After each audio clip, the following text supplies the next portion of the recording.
पैसा नहीं होता है और दहेज के लिए बेटियां रह जाती हैं, तो दहेज प्रथा की कुरीति को खत्म करने का आपका क्या मकसद है? दहेज प्रथा तो वैसे एक तरीक़ा से देखा जाए सनातन के लिए बहुत बड़ा अभिशाप है।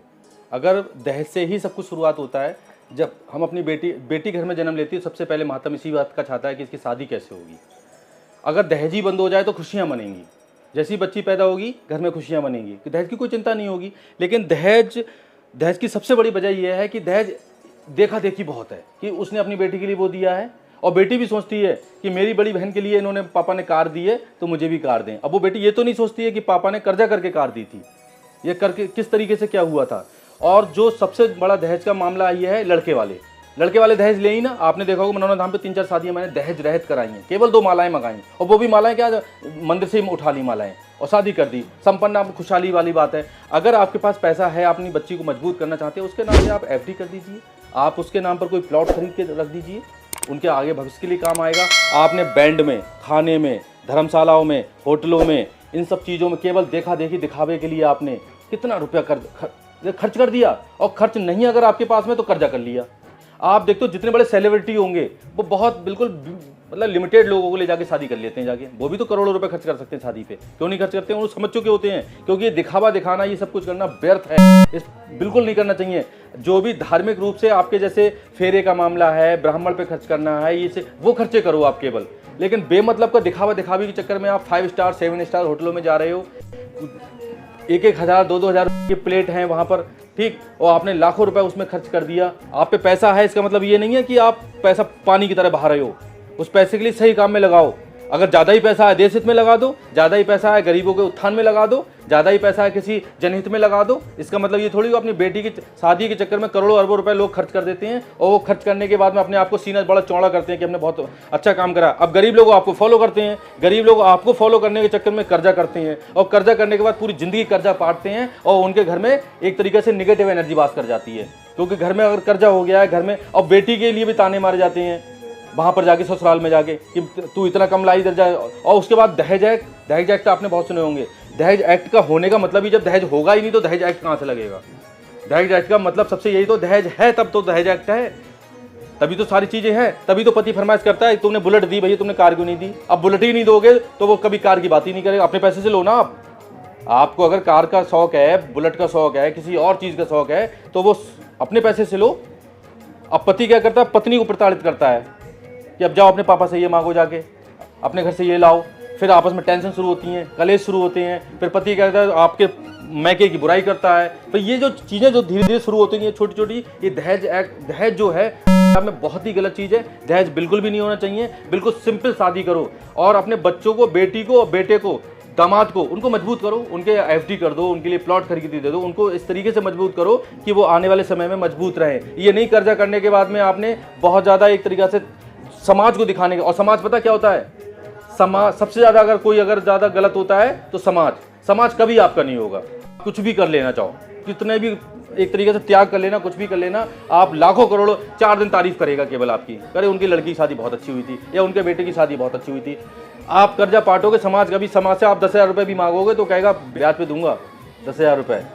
वो ये नहीं सोचेगा इनकी बेटी की शादी बहुत अच्छी हुई थी, उसमें मैं दावत खा के आया था, बहुत वीआईपी दावत खा के आया था, 2,000 रुपये प्लेट थी उसमें, कभी नहीं सोचेगा वो इस बात की। इसलिए इन अंधी दौड़ में मत दौड़ो, समाज को समझो, सनातन धर्म को समझो, मजहब को समझो। ये जो वास्तव में जो बहुत अंधी दौड़ में दौड़ के आप एक देखा देखी दूसरों के चक्कर में अपने आप को कमज़ोर कर रहे हो, अपने आप को गड्ढे में गाड़ रहे हो, इसको बिल्कुल। और बहुत सारे मैं देखता हूँ, जो मैं उनसे भी कहना चाहूँगा, बहुत सारे लोग ऐसे हैं जो कथा करते हैं या बहुत सारी चीज़ें, वो इन मुद्दों को रखा करें अपने उसमें कथा में। और ये जो कुरीतियाँ जब दूर होंगी तभी सनातन मजबूत होगा। आप कहते तो हो कि मैं हिंदू राष्ट्र बनाऊँगा, मैं ये करूँगा, मैं वो करूँगा, आप उनके लिए इस तरीके की बातें बताओ ना, जिससे वो उनका घर मजबूत हो। जब वो स्ट्रांग होंगे तभी तो वो किसी से लड़ सकते हैं। जब वो स्ट्रांग ही नहीं होंगे तो लड़ क्या पाएंगे? घर में खाने के लाले पड़े हैं, लड़ क्या पाएंगे बेचारे? वो बच्चे हैं सब कमजोर से उनके, वो किसी से क्या लड़ेंगे? पहले पहलवानी हुआ करती थी, दूध पिलाया जाता था, भैंसें अच्छी अच्छी पाली जाती थी। अब क्या कर रहे हैं लोग? कुत्ते पाल रहे हैं 20,000 रुपए के। वो कुत्ता कितने इलाज? 40,000 रुपए का। अब 40,000 रुपये फिर उसको खिलाने का। अब वो जो कुत्ता पाल सकते हैं तो वो एक अच्छी गाय भी तो पाल सकते हैं अपने घर में। गाय तो आप पालोगे नहीं और बैठ के केवल प्रवचन दोगे। आपको एक बहुत अच्छी घटना बता रहा हूँ। एक गाय थी हमारी, तो वो गाय मतलब जानवरों के चक्कर में वो गाय किसी को दे दी। अब जिसको दी उसने वो गाय, वो जब दूध देना उसने बंद कर दिया, गाय उसने छोड़ दी। वो ठीक। अब जब छोड़ दी तो गाय तो भाई जानवर होता है, वो अपना पहचानता है, वो गांव का ही मामला था, गांव में ही दी थी वो। जब दूध देना बंद कर दिया तो उसको छोड़ दिया, वो गाय घूम घाम के हमारे घर आ गई। अब घर आने के बाद में वो, अब से 3-4 साल पहले की घटना बता रहा हूँ मैं ये, तो सबने कहा ये गाय तो वापस आ गई, तो हमारी माँ बोली कि इसको तुरंत बांधो और इसकी सेवा करो, वापस आई है ये तो इसको बांधो। आज 3-4 साल हो गए वो दूध नहीं दे रही है और 3-4 साल से घर में पल रही, कोई भी जाके देखा है जाके घर में जाके। तो केवल प्रवचन देने से कुछ नहीं होता है, खुद भी करना पड़ता है बहुत सारी चीज़ें। अब खाली गाय जो दूध नहीं दे रही, कुछ नहीं दे रही, उसके बावजूद उसको पाला जा रहा है, तो गौ माता है वो इसीलिए तो पाला जा रहा है, उसमें हमारी श्रद्धा है तभी तो हम पाल रहे हैं, उसको पहली रोटी निकाल के देते हैं तभी तो पाल रहे हैं। आप केवल प्रवचन तो देना जानता, 20,000-40,000 कुत्ता तो पाल लेगा, एक हिंदू के घर में गाय नहीं मिलेगी तुम्हारे लिए। फिर लेकर कहते अरे गैया छोड़ रखी खेतों में, आप गाय पकड़ के लाओ, केवल रोटी खिलाने के लिए, केवल आशीर्वाद लेने के लिए पाल के देखो ना, जरूरी दूध के लिए पाल, आप ऐसा करके देखो। और आज देखो गाय की वजह से ही आज हम महंत बने और चमत्कारिक महंत बने, तो कृपा तो गाय की है, गौ माता की है। अब गौ माता के लिए तो आप एक तरीके से देख रहे हो कि उसको डंडा मार रहे हो, कुछ नहीं। आप नंदी पे जल तो चढ़ाते हो, जा किसी मंदिर में जाते हो और नंदी तुम्हारे खेत में घुस जाए तो भाला मार देते हो उसके, ठीक है। वैसे आप कछुआ को पूजोगे और कछुआ मिल जाए तो तस्करी करोगे फिर उसकी आप, ठीक। पहले वैसे आप इन सभी जीव जंतुओं के लिए आप वो करते हो, पूछते हो सनातन धर्म में। अगर सांप आए आपके लिए, घर में सांप निकल जाए तुरंत आगे मार देते हो और फिर नाग पंचमी में जाके दूध पिलाने की कोशिश करते हो, ठीक। तो आप पहले खुद को चेंज करो। आपने देखा होगा यहाँ बहुत हमारा 40-50 साल पुराना एक सांप है, आपने देखा होगा, वो दिखता है लोगों के लिए। सबने कहा कि इसको पकड़वा दो, इसको मरवा दो, हमें नहीं, इनकी कृपा से ही हम यहाँ पर ऐसे हैं नाग देवता की। और 40-50 साल से जब किसी को नुकसान नहीं पहुँचाना है, ये जंगल है ये सब 40-50 साल से। और मुझे सांप ने काटा, इतने जहरीले सांप ने मुझे काटा था, उसके बावजूद मैं जिंदा बचा, तो वो कृपा तो थी, वो कृपा तो थी। वो सांप नाग है, कोई भी आके देखता है यहाँ पर, दिखता है वो सबके लिए और आराम से अपने छुपता रहता है। 40-50 साल से अगर वो रह रहा है यहाँ पर, तो कुल मिला के कृपा तो है। तो उसको हमने साफ मना कर दिया, हमने इसको कोई भी छेड़ेगा नहीं, कोई भी मारेगा नहीं कभी भी, और जैसा जहाँ है दूर हट जाओ उससे। अगर वहाँ पे बैठा हुआ है आप उससे दूरी बना लो उससे आप। और इस तरीके की चीज़ें अगर धीरे धीरे आप करोगे तभी जाके आप पर कृपा होगी, तभी जाके आप वास्तव में आप लेके केवल नौटंकी आडंबर करने से थोड़ी हो जाएगा कि आप केवल प्रवचन तो दे दो कि गऊ हमारी माता है और एक गाय तुम्हारे घर में मिलेगी नहीं। जब माता है तो घर में रखो ना, उसको क्यों कसाई को बेच रहे हो आप? सबसे ज़्यादा अगर गाय बेची जाती है तो हिंदू ही बेचता है, हिंदू ही उसको लेके जाता है, हिंदू ही पार कराता है, सीमा पार कराता है। आपने देखा होगा गाय इधर से उधर, बैल अगर कहीं ले जाए जा रहे हैं तो उसको हिंदू तिलक लगा के अंगोछा बांध के हिंदू उसको लेके जाता है और हिंदू पार करा के आता, सीमा पार करा के, जिससे पुलिस वाले उसको परेशान ना करें। और आगे जाके वो फिर उसके लिए कसाई पकड़ लेते हैं और कसाई ले जाते हैं। तो तुम पाप कर रहे हो और पाप करने के बाद अपने पाप छुपा रहे हो और थोप रहे हो दूसरे के लिए। अगर तुम पालोगे तो गाय होंगी नहीं कहीं पे, उनको कौन काटेगा, कौन खाएगा उनके लिए? सबसे ज़्यादा गंदा तो तुम कर रहे हो। और अगर मैं बहुत सारे मुद्दों पे अभी बोलना इसलिए नहीं चाह रहा हूँ कि कंट्रोवर्सी बहुत ज़्यादा हो जाती है। अगर आप जितने भी स्लाटर हाउस हैं, स्लाटर हाउस के मालिकों का अगर आप एड्रेस निकालोगे, उनका नाम पता आपके पैरों के नीचे जमीन खिसक जाएगी। ज़्यादातर स्लाटर हाउसों के जो मालिक हैं वो सब हिंदू हैं।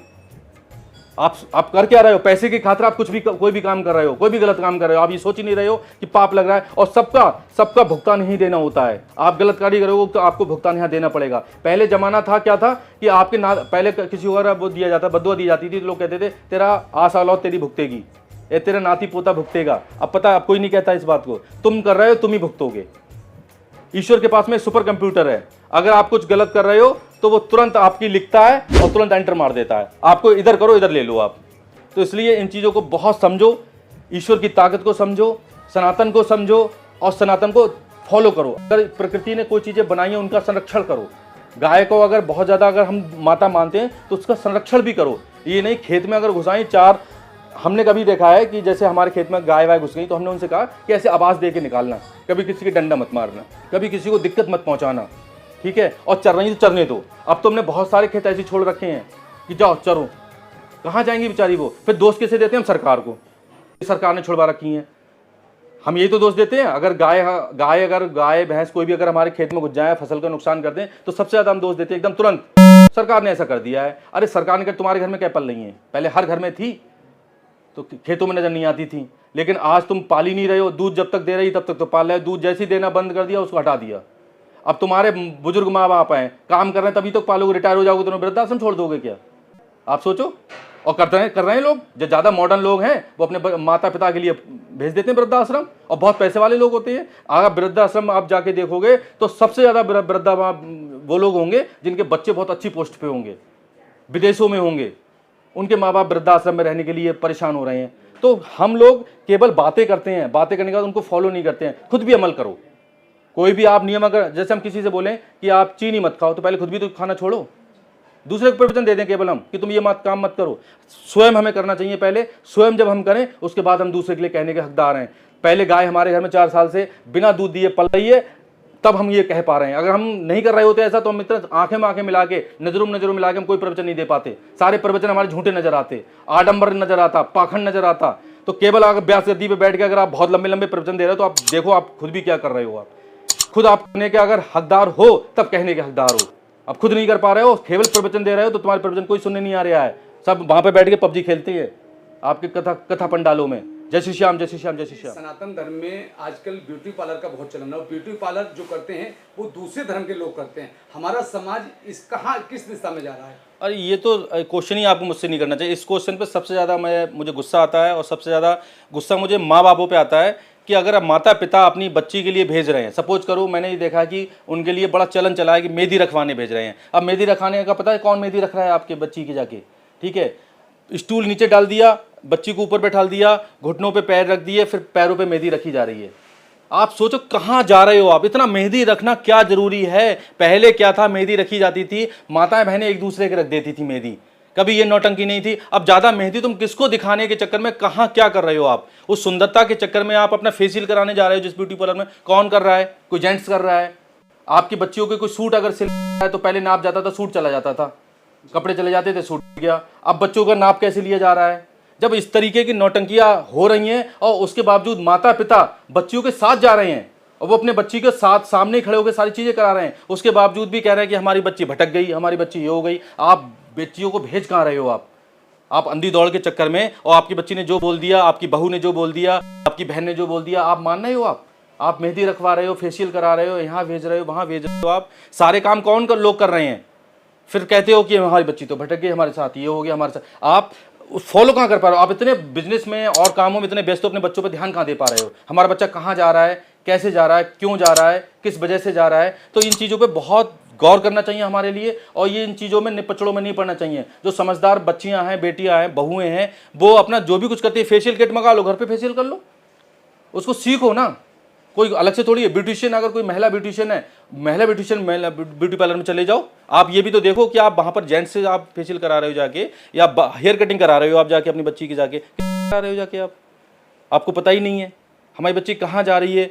कोई कोर्स करने जा रही है, किसी तरीके से कुछ शिक्षा लेने जा रही है, कुछ करने जा रही है, तो हमें पूरा अपना पता होना चाहिए कि हम कहाँ भेज रहे हैं अपनी बच्ची के लिए, कहाँ किस तरीके से क्या हो रहा है। तो इस बात पे मुझे सबसे ज़्यादा गुस्सा आता है, क्योंकि हम फैशन के उस चक्कर में या मॉडर्नता के चक्कर में हम इतना भटक गए हैं कि हमें कुछ पता नहीं है कि कहाँ किसके साथ क्या हो रहा है। और इसी पर हम अपने बच्चे को जिम भेज देते हैं। अब जिम बच गएगा, वो WWE खेलेगी, क्या खेलेगी बताओ? आप अपने व्यायाम करना है, घर पे करो व्यायाम। पहले बहुत सारे काम होते थे, उनसे ही व्यायाम हो जाता था। मट्ठा चलाती थी माताएं बहनें, व्यायाम हो गया। चकिया चला दी, व्यायाम हो गया। घर के सारे इतने काम होते हैं। अब घर में लगा रखी है आपने नौकरानी, तो तुम्हारी बेटी बहुत ज़्यादा वहाँ जिम में पसीना बहा सकती है, घर में झाड़ू नहीं लगा सकती है, घर में कोई और काम नहीं कर सकती है। वहाँ मशीनों पर जाके तो पसीना बहाएगी वो जाके। ठीक है, बॉडी बनाना है, घर के आप काम करो तो बॉडी नहीं बनेगी आपकी, तब भी तो आपकी बॉडी बन सकती है, तब भी तो स्वस्थ रह सकते हो, तब भी तो आप हर तरीके से सही रह सकते हो। लेकिन घर के काम करने में आपकी शान घट रही है, वहाँ जाके आप वजन उठा रहे हो, वहाँ जाके मशीनों पे आप व्यायाम कर रहे हो। आप घर में करिए ना आप। तो जो ये चलन चलाए गए हैं, सिर्फ उन्होंने क्या किया कि वो चलन के चक्कर में हमारा सनातन धर्म बहुत भटक रहा है, बहुत कमजोर हो रहा है।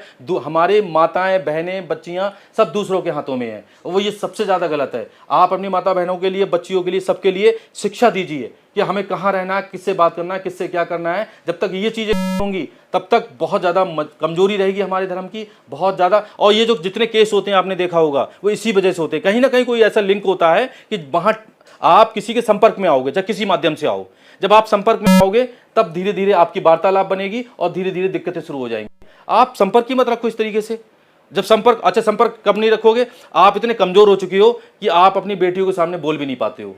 आपकी बेटी कह रही पापा मुझे ऐसा करना है, तो आप इतने कमजोर हो गए हो कि आप डांट के उसको ये नहीं कह पाते हो कि हाँ ऐसा, क्योंकि डांटोगे तो वो 2 आंसू निकाल देगी। अब जब वो 2 आंसू निकाल देगी तो आप सोचोगे जान कौन सा पाप आज हमने इतनी कोमल सी बेटी के लिए हमने बताओ क्या कर दिया। उसको प्यार से समझाओ, उसको डांटो भी मत कि बेटा यहाँ जाना तुम्हारा ठीक नहीं है। और उसके समझ में भी आएगा, ऐसा भी नहीं समझ में नहीं आए उसके। हम जाने कितने लोगों को इस तरीके से सुधार चुके हैं, कितनी बेटियों को, कितनी बच्चियों को, कितनी महिलाओं को इन चीज़ों पे वो कर चुके हैं। कई बेटियां ऐसी थी जो बहुत भटकी हुई थी, 5 मिनट बात करी, 5 मिनट सही से समझाया, उनको रास्ते पे आ गई, क्योंकि वो भी बुद्धि रखती हैं। ऐसा नहीं है कि बुद्धि, वो बेचारी भटक चुकी हैं। उनको अच्छे अच्छे बातों से, जैसे कोई व्यक्ति बहुत तुम्हारी केयर करना शुरू कर दे, शुरुआत कहाँ से होती है? शुरुआत करती है, कोई व्यक्ति तुम्हारी बहुत केयर कर रहा है तो तुम्हें लग रहा है कि हमें बहुत प्यार कर रहा है, और वो केयर क्यों कर रहा है? क्योंकि उसके अंदर कोई ना कोई पाप छुपा हुआ है। तो आप समझो कि हमारे बच्चा, हमारा बेटा कहाँ पे, हमारी बेटी कहाँ पे रहे, हमारा कौन कहाँ पर है, हमारी बहू कहाँ पर है। इन सब चीज़ों को बहुत अगर ध्यान रखोगे आप, तो आपके घर में खुशहाली रहेगी, किसी भी तरीके कोई दुर्घटना नहीं घटेगी। जय श्री श्याम।